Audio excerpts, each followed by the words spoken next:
विद्यार्थी मित्रों, good morning.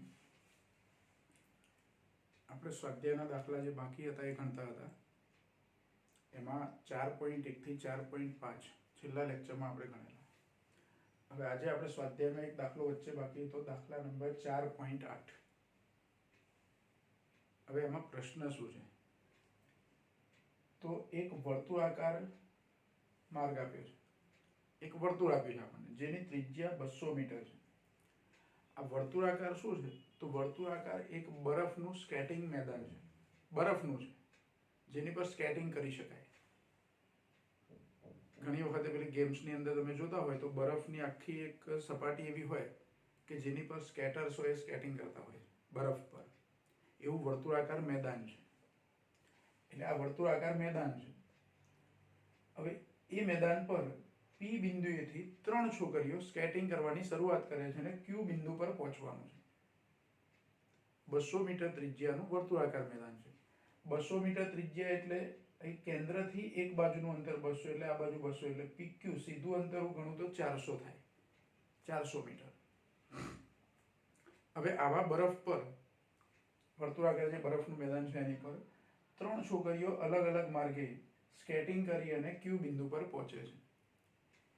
એક આ માર્ગે જાય છે, એક આ સીધા માર્ગે જાય છે, એક બીજા આ ત્રીજો માર્ગ છે એના પર જાય છે.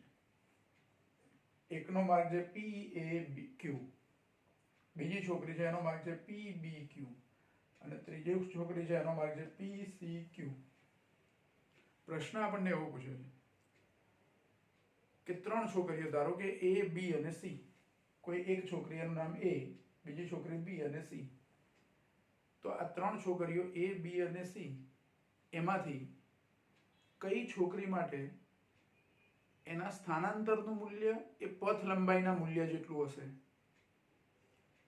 સ્થાનાંતરનું મૂલ્ય એ પથ લંબાઈ જેટલું હશે. તો સીધું આપણને આકૃતિમાં દેખાય જ છે કે જે આ સીધા માર્ગે જાય છે, જે છોકરી આપણે નામ B કહીએ છીએ, જે PBQ માર્ગે સીધા માર્ગે જાય છે, સુરેખ માર્ગે જાય છે, એના માટે સ્થાનાંતર અને પથ લંબાઈ એ બેના મૂલ્યો કેવા હશે? સરખા. સ્થાનાંતરનું મૂલ્ય અને પથ લંબાઈ સરખા હશે. કઈ છોકરી માટે? આ વચ્ચેના માર્ગે જે જાય છે તે સીધા માર્ગે જાય છે.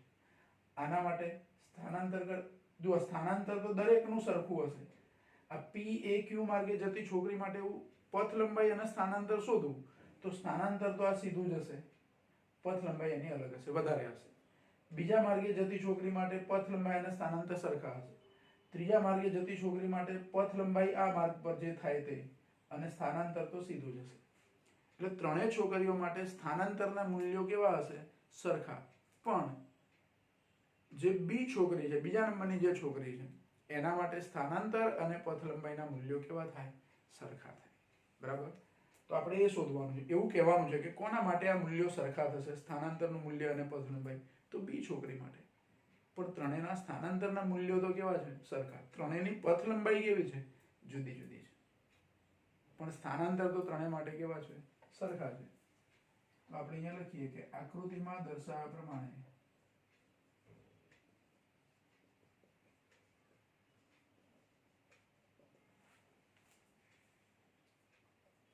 ત્રણ છોકરીઓ A, B અને C પૈકી B છોકરી માટે, એટલે કે વચ્ચેના માર્ગે જતી છોકરી, એને આપણે B નામથી ઓળખીએ, તો B છોકરી માટે સ્થાનાંતરનું મૂલ્ય અને પથ લંબાઈ સમાન હશે.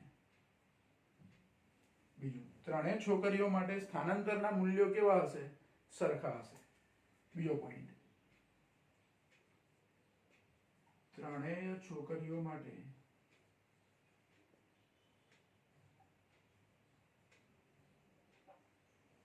સ્થાનાંતરના મૂલ્યો અથવા સ્થાનાંતર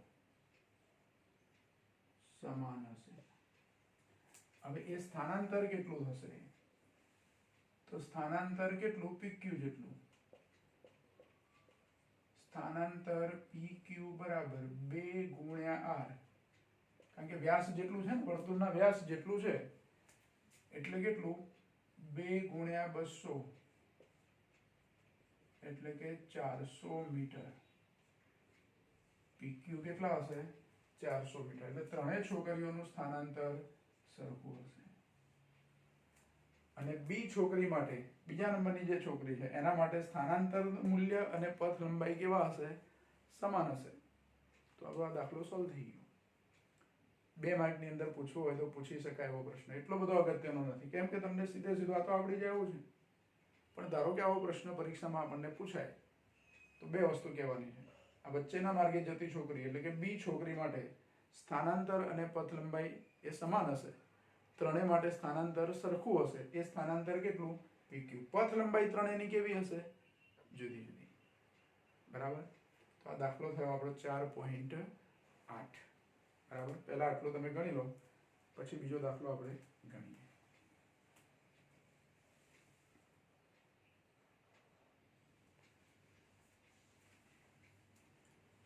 જો પછી સ્વાધ્યાયની અંદર બીજો પ્રશ્ન 4.9. 4.8 ગણ્યો આપણે, એના પછી 4.9. આ પણ એક સહેલો પ્રશ્ન છે. જો એક વર્તુળાકાર બગીચો આપ્યો છે. પેલામાં બરફનું મેદાન હતું, અહીં બગીચો આપ્યો છે. બગીચાના કેન્દ્ર O પરથી એક સાયકલ સવાર આ માર્ગે P બિંદુએ પહોંચે છે, સુરેખ માર્ગે ધાર સુધી. પછી એ પરિઘ પર એ અહીંયા Q સુધી પહોંચે છે અને પાછો O પર આવે છે. જે બગીચાની ત્રિજ્યા 1 કિલોમીટર છે. 1 કિલોમીટર ત્રિજ્યાનું આ વર્તુળ છે. O થી ગતિની શરૂઆત કરે છે સાયકલ સવાર. કિનારી પર P બિંદુ સુધી સીધી લીટીમાં ગતિ કરીને અહીં પહોંચે છે. પછી વર્તુળના પરિઘ પર Q સુધી પહોંચે છે. Q બિંદુથી પાછો O પર આવે છે. આ એરો કર્યા છે એ પ્રમાણે એ ગતિ કરે છે અને પાછો O પર આવી જાય છે અને ઊભો રહી જાય છે. તો પ્રશ્ન શું પૂછ્યો છે કે એનું ચોખ્ખું સ્થાનાંતર કેટલું હશે? આપણને ખબર છે કે કોઈ કણ જે બિંદુએથી ગતિની શરૂઆત કરે એ જ બિંદુએ પાછો આવે, ગમે તેવા માર્ગે ગતિ કરી હોય પણ પાછો મૂળ સ્થાને આવી જાય તો એનું સ્થાનાંતર શૂન્ય થાય. તો અહીંયા સ્થાનાંતર શૂન્ય. બીજું, એને O થી P થઈ Q થઈ અને O પર આવતા 10 મિનિટ જેટલો સમય જો લાગ્યો હોય તો એનો સરેરાશ વેગ કેટલો હશે અને સરેરાશ ઝડપ કેટલી હશે? સરેરાશ વેગ માટે સ્થાનાંતર શોધવું પડે. સ્થાનાંતર શૂન્ય એટલે સરેરાશ વેગ શૂન્ય. કારણ કે સરેરાશ વેગનું સૂત્ર કયું? તો સ્થાનાંતર ભાગ્યા સમયગાળો. પણ સ્થાનાંતર 0 એટલે સરેરાશ વેગ 0. બરાબર. બીજું, પથ લંબાઈ શોધવી પડે. પથ લંબાઈ શોધ્યા પછી સરેરાશ ઝડપ મળે કે સરેરાશ ઝડપ એટલે પથ લંબાઈ ભાગ્યા સમયગાળો. તો પથ લંબાઈ તો 0 નહીં હોય, તો એ પથ લંબાઈ આપણે શોધવી પડે. પહેલા સ્થાનાંતર સરેરાશ વેગ શોધીએ, સ્થાનાંતર અને એની પરથી સરેરાશ વેગ. પછી પથ લંબાઈ શોધીએ, એની પરથી સરેરાશ ઝડપ શોધીએ. 2 માર્કમાં પૂછી શકાય એવો પ્રશ્ન. બરાબર.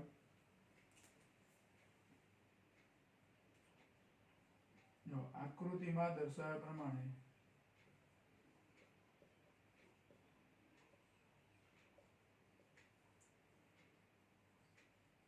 સાયકલ સવાર O બિંદુએથી ગતિની શરૂઆત કરે છે તથા 10 મિનિટ બાદ ફરીથી O બિંદુ પર પરત આવે છે. તેથી સ્થાનાંતર શૂન્ય થાય. આ તો સીધે સીધું કહી દેવાનું, એમાં કોઈ ગણતરી કરવાની આવતી નથી. હવે સરેરાશ વેગ બરાબર સ્થાનાંતર ભાગ્યા સમયગાળો એટલે 0 ભાગ્યા 10 એટલે જવાબ શું આવશે? 0. એટલે સરેરાશ વેગ શું થાય? શૂન્ય થઈ જાય. આનો સરેરાશ વેગ શૂન્ય થશે. જો પહેલો પ્રશ્ન આપણે ગણીએ છીએ સ્થાનાંતર શોધીએ છીએ. બીજો પ્રશ્ન છે એમાં શોધીએ છીએ આપણે સરેરાશ વેગ શોધીએ છીએ. ત્રીજો પ્રશ્ન છે એમાં સરેરાશ સરેરાશ ઝડપ શોધવાની છે. પણ ઝડપ શોધવા માટે પહેલા જરૂર શાની પડે? પથ લંબાઈ. તો અહીંયા પથ લંબાઈ શું થશે? તો O થી P સુધીનું અંતર એટલે કે OP વત્તા ચાપ PQ વત્તા QO. QO એટલે અહીંથી અહીં સુધીનું. હવે જો આ અંતર તો ત્રિજ્યા જેટલું છે, આ અંતરે ત્રિજ્યા જેટલું એટલે 1 કિલોમીટર તો છે જ એ બંને. પણ ચાપ PQ કેટલું થાય એ મારે લખવું પડે.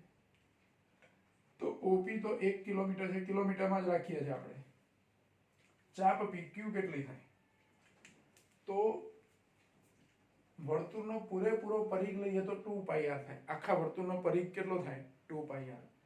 આ પરિઘનો કેટલામો ભાગ હશે? તો એક પરિઘનો ચોથો ભાગ છે. પરિઘ જેટલું અંતર જે હોય એનો કેટલામો ભાગ છે? ચોથો. ધારો કે આમ ચોકડી હું બનાવી દઉં તો ચોથા ભાગનો પરિઘ અહીંયા આવે, એટલો જ અહીંયા આવે, એટલો જ અહીંયા આવે અને આ અહીંયા આવે. એટલે પરિઘનો ચોથો ભાગ છે આ ચાપ PQ. અહીંયા જો 90 ખૂણો બનાવે છે. 360 કુલ ખૂણો હોય એનો ચોથો ભાગ એટલે 90. જો ખૂણો એ 360 નો ચોથો ભાગ હોય તો પરિઘ આ PQ ચાપ છે એ પણ પરિઘનો કેટલામો ભાગ હોય? ચોથો ભાગ હોય. એટલે ચાપ PQ કેટલો થાય? તો પરિઘ એટલે કે 2 પાઈ r ભાગ્યા 4 વત્તા 1 કિલોમીટર. હવે જો આ 1 ને 1 તો 2 થઈ જવાના, અહીંયા તો 2 થઈ જ જવાનું. પ્લસ 2 ગુણ્યા 3.14 ગુણ્યા r 1 કિલોમીટર ભાગ્યા 4. આ 2 દુ 4 એટલે અહીંયા 2 આવશે. 3.14 ભાગ્યા 2 કરવાના એટલે 1.57 થાય. એટલે 2 વત્તા 1.57 એટલે કેટલું થયું આ? તો 3.57 કિલોમીટર. ધ્યાન રાખો કિલોમીટરમાં મળ્યો.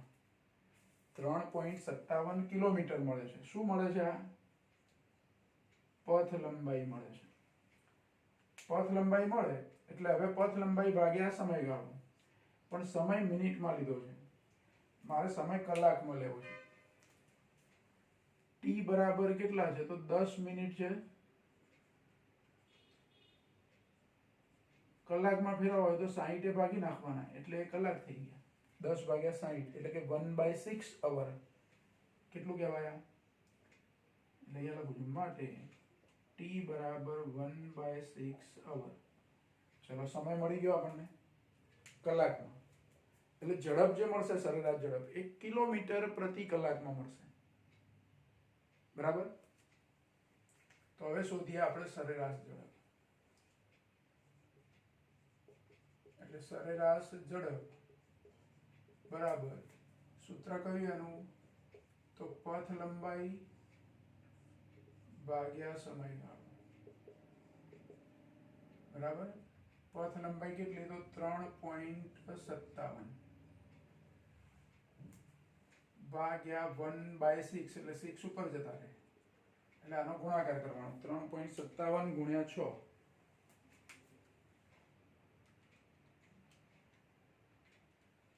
એટલે 21.42 થાય.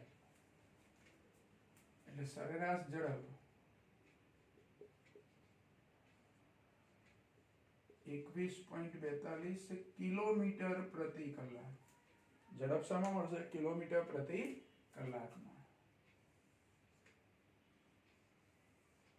એટલે જો સરેરાશ વેગ મળી ગયો 0 અને સરેરાશ ઝડપ મળી 21.42 કિલોમીટર પ્રતિ કલાક. જો અહીંયા સ્થાનાંતર 0 હતું એટલે સરેરાશ વેગ 0 મળ્યો. પથ લંબાઈ 0 નથી. પથ લંબાઈ તો 0 હોય જ નહીં. ગતિ થાય એટલે થોડુંક પણ અંતર કપાય એટલે પથ લંબાઈ 0 ના મળે. હા, સ્થિર પદાર્થ હોય. પદાર્થ કેવો હોય? સ્થિર. તમે t1 સમયે જુઓ છો એક જગ્યા પર છે, બીજા કોઈ એક સમયે જુઓ છો તો પણ ત્યાં જ છે. એટલે પદાર્થ પોતાનું સ્થાન બદલતો નથી. જો પદાર્થ પોતાનું સ્થાન ના બદલતો હોય સમય સાથે તો જ પથ લંબાઈ 0 થાય. એટલે કે એને ગતિ કરી જ નથી એવું કહેવાય. બાકી કોઈ પદાર્થે થોડીક પણ ગતિ કરી હોય તો એની પથ લંબાઈ 0 તો ના જ આવે અને એ ધન જ હોય હંમેશા. બરાબર. સ્થાનાંતર ધન, ઋણ કે શૂન્ય ગમે તે હોય પણ આ સ્થિતિમાં સ્થાનાંતર શું છે? શૂન્ય છે. સ્થાનાંતર શૂન્ય છે એટલે વેગ, સરેરાશ વેગ પણ શું મળે છે આપણને? શૂન્ય મળે છે. તો આ પણ દાખલો એકદમ સહેલો, બરાબર, લખી લેશો તમે પહેલા.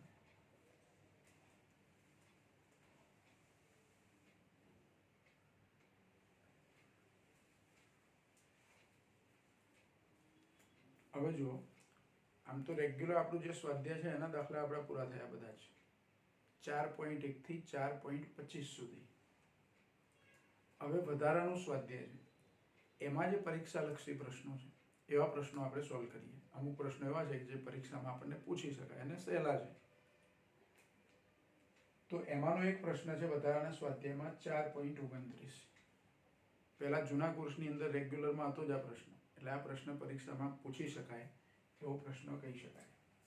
હવે પ્રશ્ન શું છે? તો એક બંદૂકમાંથી સમક્ષિતિજ સાથે 30 અંશના ખૂણે, બંદૂકને સીધી નથી પકડી, થોડીક અમુક ખૂણો બનાવે છે સમક્ષિતિજ સાથે, 30 અંશના ખૂણે રાખેલી બંદૂકમાંથી છોડેલી ગોળી જમીન પર 3 કિલોમીટર દૂર જઈને અથડાય છે. એટલે ગોળી છોડવામાં આવે બંદૂકમાંથી, તો એ બંદૂકમાંથી છોડેલી ગોળી પહેલા ઉપર જાય, પછી અમુક મહત્તમ ઊંચાઈ પ્રાપ્ત કર્યા પછી એ ઊંચાઈ ગુમાવે અને જમીન પર કોઈ એક જગ્યાએ પડે. તો જે જગ્યાએથી ગોળી છોડી છે બંદૂકમાંથી, ત્યાંથી કેટલી દૂર જઈને પડે છે જમીન પર? 3 કિલોમીટર દૂર જઈને પડે છે જમીન પર. એટલે કે એની અવધિ 3 કિલોમીટર થાય છે. કેટલા ખૂણે છોડેલી ગોળી? 30 અંશના ખૂણે. એટલે પ્રક્ષિપ્ત કોણ એનો 30 છે, અવધિ 3 કિલોમીટર છે. હવે પ્રશ્ન એવો પૂછ્યો આપણને કે શું પ્રક્ષિપ્ત કોણ યોગ્ય રીતે ગોઠવીને, એટલે કે બદલવો હોય તો બદલીને 5 કિલોમીટર દૂર સુધી એ ગોળીને મોકલી શકાય? જમીન પર 5 કિલોમીટર અંતર કાપે એટલે દૂર મોકલી શકાય? પ્રક્ષિપ્ત કોણ ગોઠવીને, એવું કીધું છે. ગોઠવીને એટલે મારે એ બંદૂકની ગોળી 30 અંશના ખૂણે એ ગોળીને આપણે છોડી છે તો 3 કિલોમીટર દૂર જાય છે, પણ એ ગોળી, એ જ બંદૂકમાંથી બીજી ગોળી મારે છોડવી છે, વધારે દૂર મોકલવી છે 3 કિલોમીટર કરતા, તો એને હજુ વધારે દૂર મોકલી શકાય ખરી? એ જ બંદૂકમાંથી છૂટેલી ગોળી, બંદૂક બદલવાની નથી. એનો મતલબ કે 30 અંશના ખૂણે 3 કિલોમીટર પહોંચે તો વધુમાં વધુ દૂર પહોંચાડવા માટે મારે પ્રક્ષિપ્ત કોણ કેટલો ગોઠવવો પડે? તો મહત્તમ અવધિ માટે પ્રક્ષિપ્ત કોણ 45 લઈ શકાય. એટલે ધારો કે 30 અંશને બદલે 45ના ખૂણે રાખીને ગોળી છોડવામાં આવે, બંદૂકને 45ના ખૂણે રાખીએ તો એ વધુમાં વધુ દૂર જાય. એ વધુમાં વધુ દૂર 5 કિલોમીટર પહોંચી શકશે, એટલે કે 5 કિલોમીટર દૂર રાખેલા ટાર્ગેટને એ હિટ કરી શકશે, એને અથડાઈ શકશે. તો એના માટે મારે આર મેક્સિમમ શોધવા પડે. અને જુઓ, પહેલી વખતે બંદૂકમાંથી ગોળી છોડો, 30ના ખૂણે છોડો કે 45ના ખૂણે છોડો, પણ એનો પ્રારંભિક વેગ તો બંને વખતે કેવો હોય? સરખો જ હોય. પ્રારંભિક વેગ નહીં બદલવાનો, બરાબર. અને એને 5 કિલોમીટર દૂર મોકલી શકાશે કે કેમ એ ગણતરી કરીને આપણે કહેવાનું, બરાબર. તો એ ગણતરી આપણે કરવાની છે. તો પહેલા તો અવધિનું સૂત્ર આપણી જોડે છે. અવધિનું સૂત્ર કયું છે? તો અવધિ r બરાબર v0 સ્ક્વેર sin 2 થીટા અથવા થીટા 0, એટલે 2 થીટા 0 અપોન g, આવું સૂત્ર છે. આ સૂત્રમાં મારે થીટા 0 30 મૂકી દેવાના, એટલે 30 દૂર 60, sin 60 નું મૂલ્ય મૂકવાનું. અને r કેટલા છે? તો 3, એટલે 3 બરાબર, r ની જગ્યાએ મારે 3 મૂકવાના. 3 બરાબર v0 square sin 60 upon g. આમ તો g નું મૂલ્ય 9.8 હું લઈ શકું, પણ આપણે g નો g જ રાખીએ છીએ. v0 તો કેટલા છે આપણને ખબર નથી, તો આપણે શું કરીએ? v0 સ્ક્વેર અપોન g શોધી કાઢીએ. sin 60 ની કિંમત કેટલી? તો √3/2, પણ એને બીજી બાજુ લઈ જઈએ તો ઉલટી લખાય. એટલે કરતા કોને બનાવવું? તો v0 સ્ક્વેર અપોન g ને કરતા બનાવીએ તો આ 3 તો ખરા જ અવધિના, ભાગ્યા √3/2, એટલે 2 ક્યાં જતા રહે? અંશમાં, છેદમાં શું આવે? √3. એટલે 6 ભાગ્યા √3 આવું થયું. અથવા તો આ 3 છે અને નીચે √3 છે તો ઉપર √3 થઈ જાય. 3 એટલે √3 ગુણ્યા √3 ભાગ્યા √3 તો ખરા જ. એટલે આ જવાબ આવો પણ લખાય, v0 સ્ક્વેર અપોન g બરાબર 2√3. આ v0 સ્ક્વેર અપોન g આપણને મળી ગયું. અને આ જો આનો એકમ શું આવશે તો અવધિનો એકમ આવશે એટલે આટલા કિલોમીટર થાય. આ શું થાય v0 સ્ક્વેર અપોન g આટલા કિલોમીટર કિલોમીટર.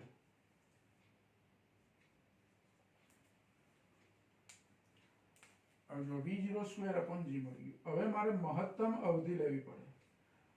તો મહત્તમ અવધિ માટે થીટા 0 કેટલા હોય તો 45 હોય.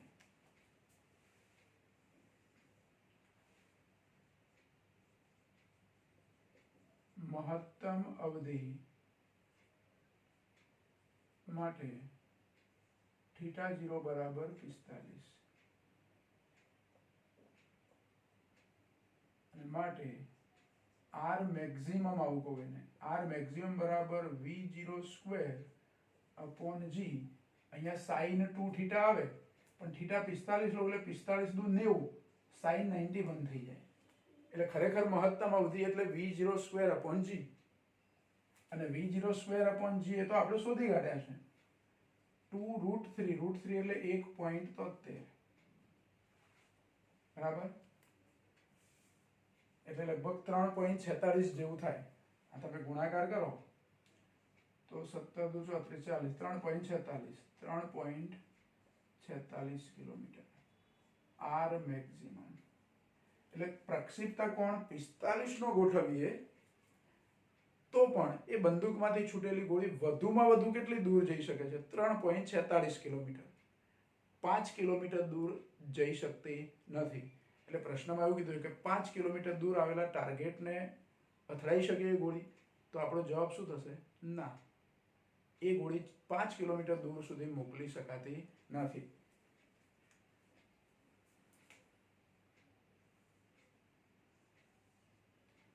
આ પરિણામ 1 કહીએ અને આને 2 કહીએ. પરિણામ 2 પરથી શું કહી શકીએ કે પરિણામ 2 પરથી કહી શકાય કે 2 પરથી કહી શકાય કે પ્રક્ષિપ્ત કોણને ગોઠવીને પણ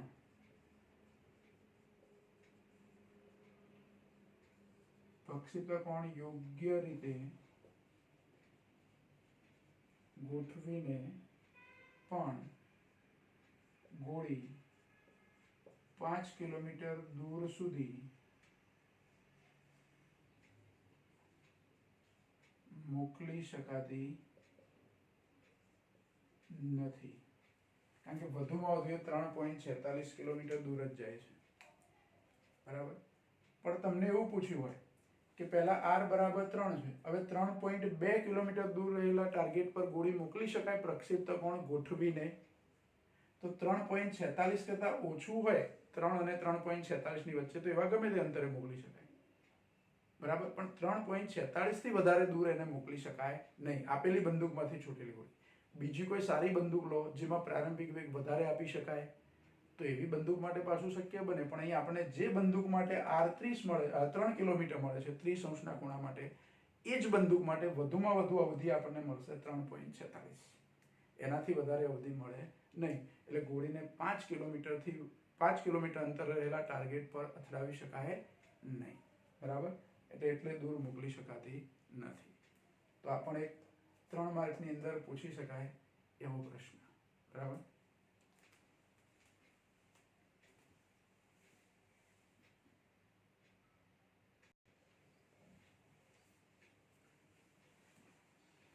હવે વધારાના સ્વાધ્યાયની અંદર દાખલા નંબર 4.30. હવે એમાં પ્રશ્ન શું આપ્યો છે પ્રક્ષિપ્ત ગતિનો પ્રશ્ન છે બરાબર. હવે એમાં પ્રશ્નમાં એવું કીધું છે આપણે કે એક વિમાન છે એ જમીનથી 1.5 કિલોમીટર જેટલું સમક્ષિતિજ 1.5 કિલોમીટર ઊંચાઈ પર સમક્ષિતિજ દિશામાં ઉડી રહ્યું છે. એટલે આમ સીધું જ જાય છે. પણ એ વિમાનની જમીનથી ઊંચાઈ કેટલી છે 1.5 કિલોમીટર. એટલા કિલોમીટર ઉપર એક વિમાન સમક્ષિતિજ જાય છે. હવે અહીંથી ઉડતું ઉડતું ધારો કે વિમાન આ દિશામાં આમ ગતિ કરે છે. જે વખતે અહીંયા હોય વિમાન, ધારો કે આ O બિંદુ કહી દઉં, વિમાન જ્યારે અહીંયા O બિંદુ પર હોય ત્યારે અહીંયા ઉગમ બિંદુ પર એક તોપ રાખેલી છે. તોપમાંથી જે ગોળા છોડવામાં આવે તે યુદ્ધમાં વપરાય એવી તોપ. તો એ તોપની અંદરથી એક ગોળો છોડવામાં આવે છે. વિમાનની સમક્ષથી ઝડપ કેટલી છે? 720 કિલોમીટર પ્રતિ કલાક. એને આપણે મીટર પર સેકન્ડમાં ફેરવી તો 200 મીટર પર સેકન્ડ થાય. વીપી એટલે સ્પીડ ઓફ પ્લેન, વિમાનની ઝડપ. તો એ વિમાનની ઝડપ વીપી વડે દર્શાવી છે, 200 મીટર પર સેકન્ડ છે. જે વખતે તોપની બરાબર ઉપર શિરોડમ દિશામાં વિમાન હોય તે વખતે જો એ વિમાનને ટાર્ગેટ કરવાનું છે, તોપના ગોળા વડે તોડવાનું છે વિમાનને.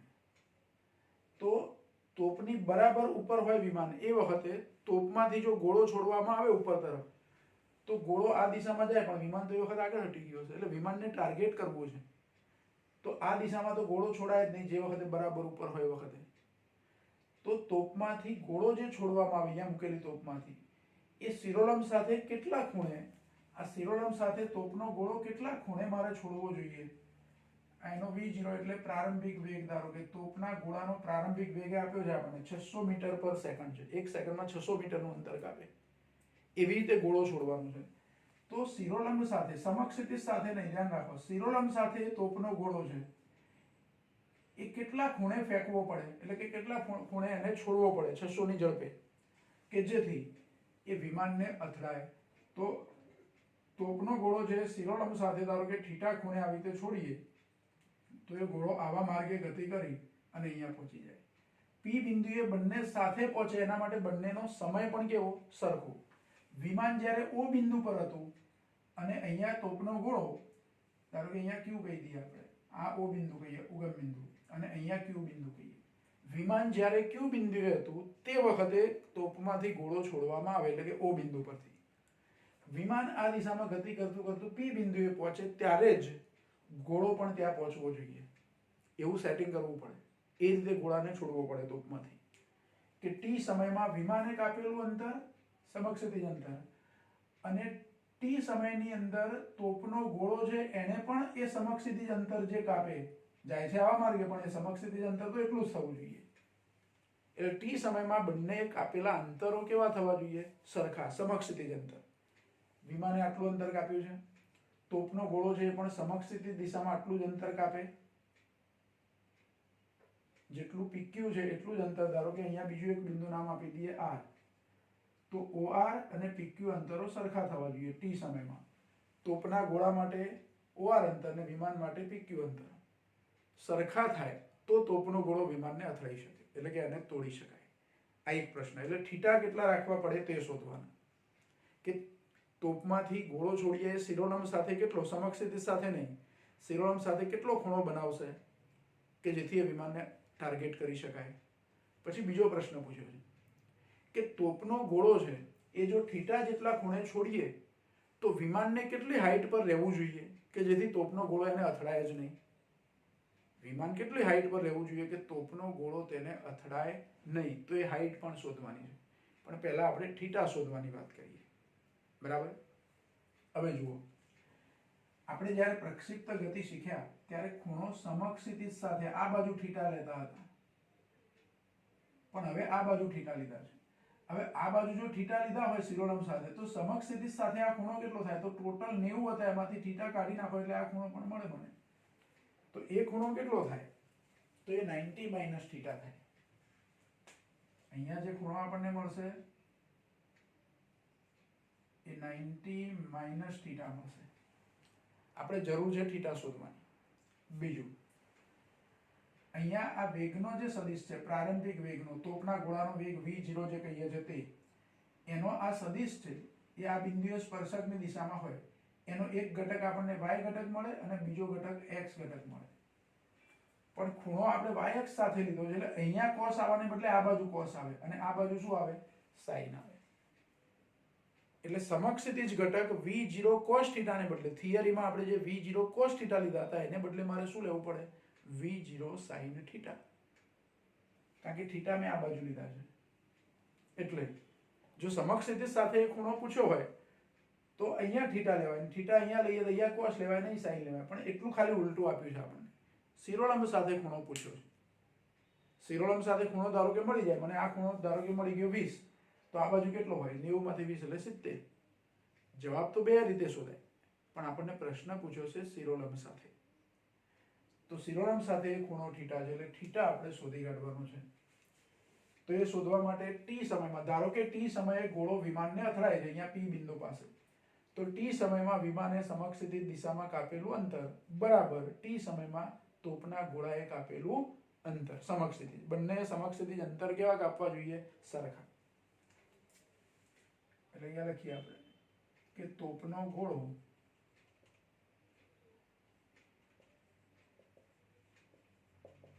વિમાનને અથડાય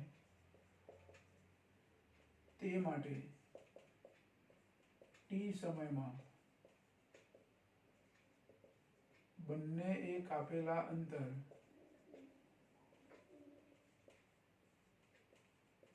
સમાન હોવા જોઈએ. એટલે કે વિમાને ટી સમયમાં કાપેલું અંતર બરાબર તોપના ગોળાએ ટી સમયમાં કાપેલું અંતર, અને એ પણ કેવા? સમક્ષિતિજ અંતર.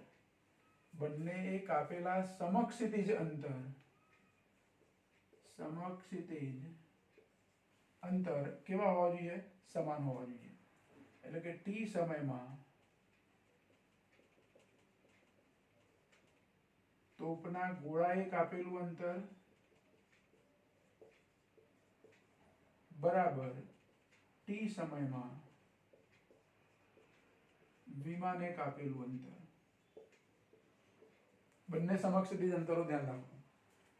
હવે ટી સમયમાં તોપના ગોળાએ કાપેલું અંતર તો સમય ગુણ્યા તોપના ગોળાની ઝડપ. તોપના ગોળાની ઝડપ v0 છે અને એ પણ સમક્ષિતિજ દિશામાં, એટલે કઈ લેવાય? v0x લેવાય. x અક્ષની દિશામાં કાપેલું અંતર છે, આને v0x કહી શકાય. એટલે અહીંયા v0x into t બરાબર વિમાન માટે તો સીધી લીટીમાં જ ગતિ કરે છે એટલે vp into t. પણ v0x એટલે શું? v0x બરાબર શું થાય? તો v0x બરાબર v0 sin થીટા. આવું થાય. એટલે અહીંયા મારે v0 sin થીટા લખવાનું. બે બાજુથી t સરખા જ છે, સમાન સમય એવું કીધું એટલે t ઉડી જશે. હવે v0x એટલે શું? તો v0 sin થીટા બરાબર vp. માટે sin થીટા બરાબર vp upon v0. vp કેટલા?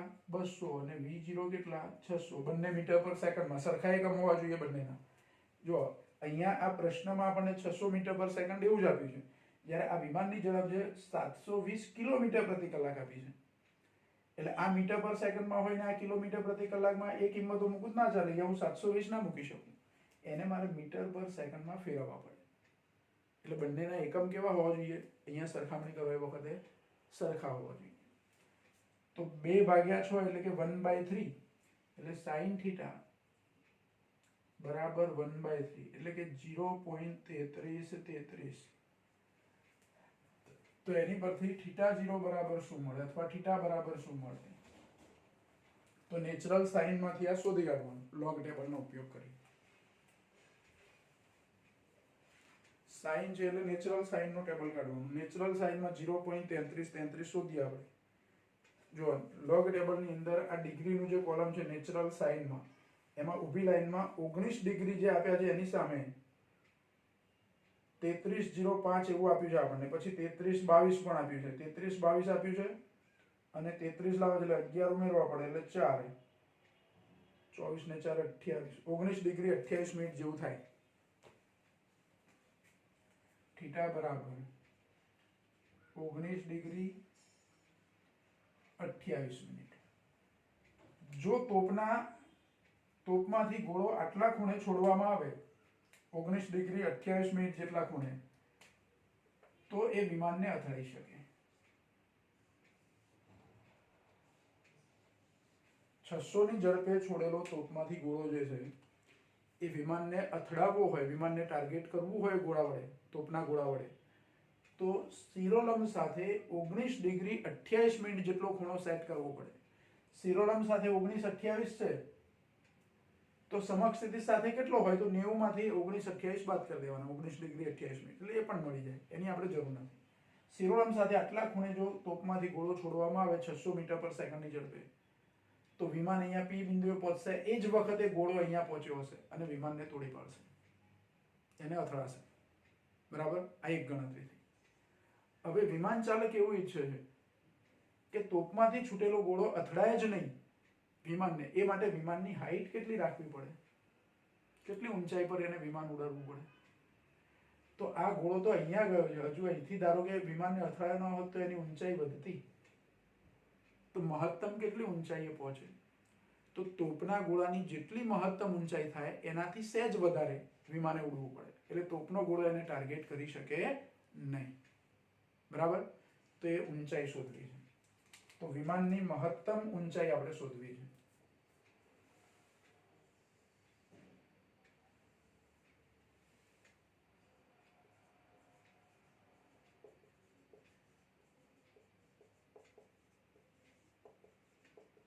એકચ્યુઅલી વિમાનની મહત્તમ ઊંચાઈ કેટલી રાખવી જોઈએ, તો તોપના ગોળાની જે મહત્તમ ઊંચાઈ થાય એટલી અથવા એનાથી સહેજ વધારે.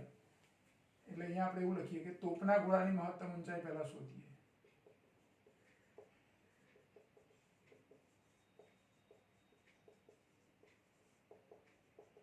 તોપનો ગોળો મહત્તમ કેટલી ઊંચાઈ સુધી પહોંચવો જોઈએ અને એનાથી વિમાન સહેજ કેવું રાખવાનું છે, ઉપર. તો મહત્તમ ઊંચાઈનું સૂત્ર છે h મેક્સિમમ. કયું સૂત્ર? v0 square sin square theta upon 2g, આવું સૂત્ર છે. પણ અહીંયા જો એક ધ્યાન રાખવાનું છે, આપણે જે સૂત્ર તારવ્યું છે એમાં આ સમક્ષિતિજ સાથેનો ખૂણો 90 માઇનસ થીટા મારે લેવો પડે. સૂત્ર એ પ્રમાણેનું છે આપણું, કારણ કે ત્યાં જે આપણે થિયરીમાં થીટા લીધા છે એ કયા છે? સમક્ષિતિજ સાથેના. તો અહીંયા મારે ખૂણો કેટલો લેવો પડે? 90 માઇનસ થીટા. હવે sin 90 માઇનસ થીટા એટલે cos થીટા થઈ જાય, એટલે કે cos સ્ક્વેર થીટા થઈ જાય. તો આ સૂત્ર આવું થાય, હવે h મેક્સિમમ બરાબર v0 square cos square theta upon 2g, જ્યાં g નું મૂલ્ય આપણે 9.8 લઈશું. અહીંયા જોઈએ કેટલું લીધું, પ્રશ્નમાં કીધું છે કે નહીં.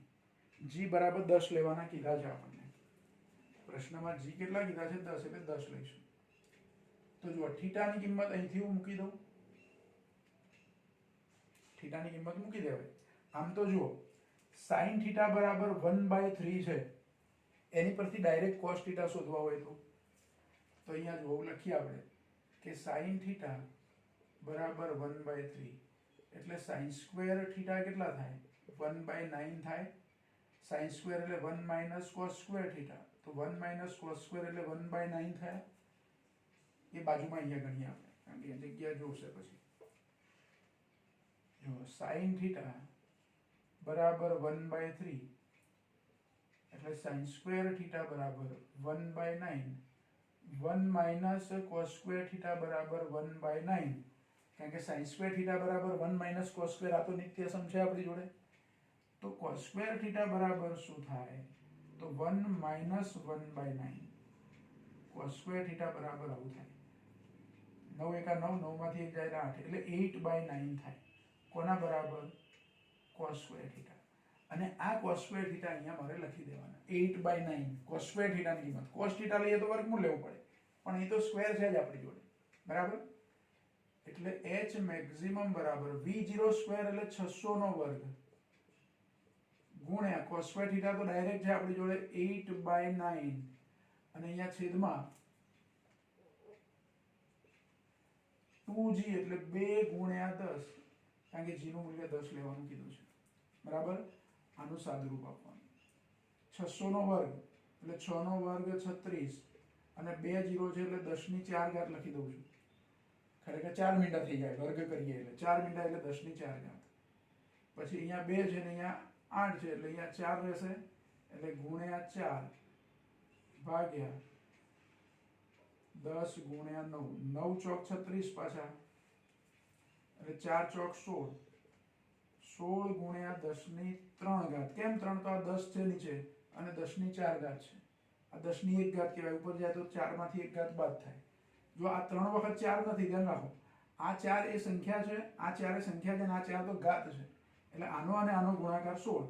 10 ની 4 ઘાત માંથી 10 ની 1 ઘાત એટલે 10 ની 3 ઘાત. આટલા h અને આ બધા અંતરો, આ વેગ છે મીટર પર સેકન્ડમાં છે એટલે અંતર આપણને મીટરમાં મળે, h મેક્સિમમ એટલે કે 16 કિલોમીટર. 10⁻³ કાઢી નાખું તો 16 કિલોમીટર થાય. એટલે તોપનો ગોળો જો આટલા ખૂણે છોડવામાં આવે તો વધુમાં વધુ કેટલો ઊંચે જાય છે? વિમાન ભલે 1.5 કિલોમીટર ઊંચાઈ પર છે, એને તો અથડાશે ટી સમયમાં, પણ ગોળો વધુમાં વધુ કેટલો ઊંચે જઈ શકે છે? 16 કિલોમીટર. તો વિમાન ગોળો એને અથડાય નહીં એ માટે કેટલી ઊંચાઈ ઉડાડવું પડે? 16 કિલોમીટર કરતાં થોડીક વધારે. એટલે તોપનો ગોળો, આ જે જવાબ મળ્યો એની પરથી આપણે એવું તારણ કાઢી શકીએ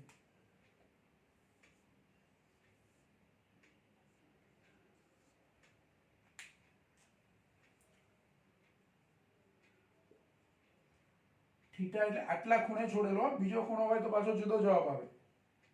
એટલે આપણે લખીએ કે થીટા બરાબર 19 ડિગ્રી 28 મિનિટના ખૂણે v0 બરાબર 600 મીટર પર સેકન્ડના વેગથી તોપમાંથી છોડેલ ગોળો વિમાનને અથડાય નહીં તે માટે વિમાનને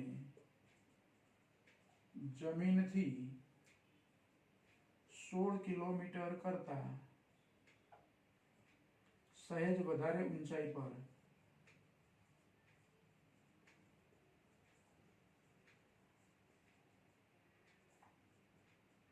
ઉડાડવું પડે. બરાબર. છેલ્લે આ તારણ લખી દેવાનું કે આટલા ખૂણે આટલા મીટર પર સેકન્ડના વેગથી તોપમાંથી ગોળો છોડવામાં આવે, એ ગોળો વિમાનને ના અથડાય એ માટે વિમાન 16 કિલોમીટર કરતાં સહેજ વધારે ઊંચાઈ પર શું કરવું પડે? ઉડાડવું પડે. તો જ એ ગોળો વિમાનને અથડાશે નહીં તો એને ટાર્ગેટ કરી શકાય. બરાબર. બીજું, કદાચ એવું બને કે વિમાનની સ્પીડમાં તમે ફેરફાર કરો તો પી બિંદુએ ગોળો પહોંચે એ પહેલા વિમાન અહીંથી નીકળી જાય, કાં તો થોડીક ઘટાડો કાં તો થોડીક વધારો, પણ પછી તમે શું કરો? વિમાનની ઝડપ ધારો કે 1.5 કિલોમીટર ઊંચાઈ પર રાખી અને વિમાનની ઝડપમાં તમે ફેરફાર કરો તો આ લોકો થીટા બદલીને પણ તમને ટાર્ગેટ કરી શકે, પણ એ લોકો ટાર્ગેટ કરી જ ના શકે એ માટે વિમાન કેટલી ઊંચાઈ પર ઉડાડવું પડે? 16 કિલોમીટર કરતાં સહેજ વધારે ઊંચાઈ. તો એ ટાર્ગેટ નહીં કરી શકે. એટલે આટલી ગણતરી કરવાની. ટૂંકમાં h બરાબર 16 કિલોમીટર લઈ આવવાના. એ 16 કિલોમીટર લઈ આવશો પછી નીચે આ તારણ લખી દેવાનું. હવે જુઓ, સ્વાધ્યાયની અંદર જેટલા દાખલા હતા વધારાના દાખલામાં પણ ગણવા જેવા, એ આમ તો પૂરા થાય છે. એકાદ બે પ્રશ્નો હજુ એવા છે કે જે કદાચ આપણે ગણવા હોય તો ગણી શકીએ. બરાબર. તો એ નેક્સ્ટ લેક્ચરમાં ગણીશું. બીજું કંઈક વધારાનું ગણવા જેવું લાગશે આપણને જૂની બુકમાંથી તો એ પણ ગણીશું અને પછી આપણું આ ચેપ્ટર પૂરું કરીશું. આજનું કામ અહીંયા આપણે સ્ટોપ કરીએ.